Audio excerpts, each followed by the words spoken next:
মিশুক দীপাতে সকলকে স্বাগত। মিশুক এই ছবিটা মোবাইলে দেখে প্রায় বলতো, মা এই ছবিটা আঁকবো, কিন্তু আমি বলতাম এই ছবিটা তুই পারবি না, কারণ অত পাকা অঙ্কনের তুই মাস্টার হোসনি এখনও, তো ছেড়ে দে।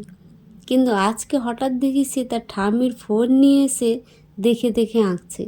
প্রথমে আমি ভেবেছিলাম পারবে না, তবে চেষ্টা করুক এটাই অনেক। কিন্তু দেখলাম মোটামুটি হয়ে এসছে। ঠিকঠাক মুখটা দুজনের হয়নি, তবে ড্রেসের কালারগুলো ঠিক ম্যাচিং করে এঁকেছে। এটুকুই যে চেষ্টা করে নিজের চেষ্টায় এঁকেছে, এটুকুই অনেক। এই ছবিটা পোস্ট না করে আমি থাকতেই পারলাম না। কেন জানো? কারণ সে আমাকে এঁকেছে। আমার যে কি খুশির দিন সেটা আমি বলে বোঝাতে পারবো না। তার ওই ছোট্ট ছোট্ট কাঁচা হাতে গোটা আস্ত তার মাকে এঁকে ফেললো, আর নিজেকেও, বাপরে বাপ। কিন্তু আঁকতে গিয়ে আমি বারবার দেখছি আর এটা হচ্ছে না ওটা হচ্ছে না বলতে রেগে যাচ্ছে আমার উপর। তাই আর বেশি কিছু বলিনি। ও যেমন পেরেছে তেমনই এঁকেছে। রেগে যাচ্ছে তার কারণটা হচ্ছে মুছতে গিয়ে ঘেঁটে যাচ্ছে, ওর কালার নষ্ট হয়ে যাচ্ছে, ওই জন্যই রেগে যাচ্ছে। কিন্তু সবশেষে বললাম টিপটা পরানো হয়নি, তো শেষে টিপটাই পরিয়ে দিয়েছে। আর এই দেখো ছবিটা কেমন হয়েছে। ছবিটা দেখে আমি যত না খুশি হয়েছি, সে নিজে বেশি খুশি হয়েছে, কারণ সে ফাইনালি এটাকে রেডি করতে পেরেছে, সেই আনন্দে। আজ খুব দুঃখের দিন জানো, আজকে মাকে বিসর্জন দেওয়া হবে। তবে আজকে বিসর্জনের আগে একটু খেলাধুলা বাচ্চাদের করানো হয়েছিল। আর এখানে প্রতি বছরই খেলানো হয়, এবছরও হয়েছে।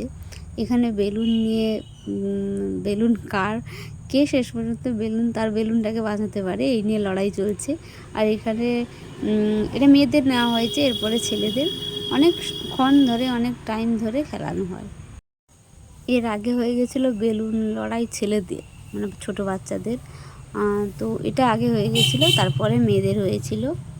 মিউজিক্যাল চেয়ারের শেষের দিকটা লড়াইটা ভীষণ ভয়ঙ্কর হয়, কারণ চেয়ার রাখলে পরে ওই চেয়ার ভেঙে চলে যাবে। তাই এখানে একটা ড্রাম বসানো হয়েছিল, আর ওই যে উইনার হয়ে গেছে একজন।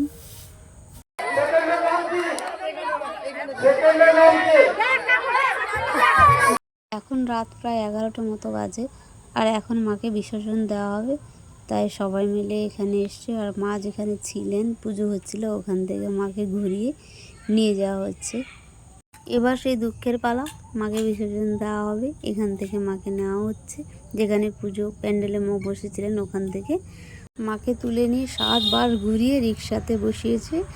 আর সবাই মিলে আমরা যাচ্ছি বিসর্জন যেখানে হবে ওইখানে। তবে মায়ের মুখে আজ হাসি নেই। হাসি আর কি করে থাকবে, মা যে চলে যাচ্ছে। এবার আমাদের চায়না বেটি চলবে।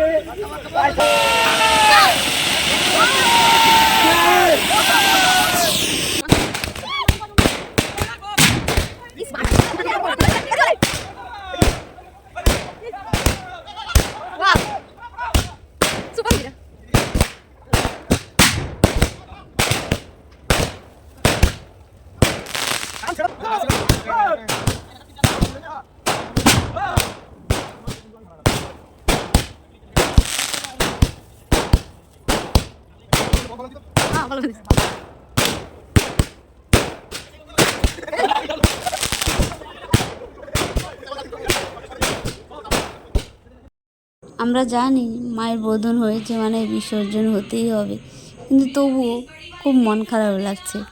পুজো শুরু হওয়ার আগে থেকেই বেশ আনন্দের হয়, এই পরবো ওই পরবো, এই খাবো ওই খাবো, খুব আনন্দ করব। কিন্তু পুজোর মুহূর্তটা যে সেটা কি করে কেটে যায় সেটা আমরা সত্যিই টের পাই না। আর তারপরে যখন মায়ের বিসর্জন হয় তখন খুবই খারাপ লাগে। আমাদের এইখানে কাছেই মহাদেব মন্দিরের পুকুর যেটা ছিল সেখানেই মাকে বিসর্জন দেওয়া হলো, আর দূরে কোথাও যাওয়া হয়নি। তবে মা আসুক আবার প্রতি বছর আমাদের কাছে বিদ্যা বুদ্ধি নিয়ে, আর সবার মনে শান্তি সুখ নিয়ে। আবার এসো আমাদের কাছে তোমার ঝুলিতে বিদ্যা বুদ্ধি সমস্ত কিছু ভর্তি করে নিয়ে।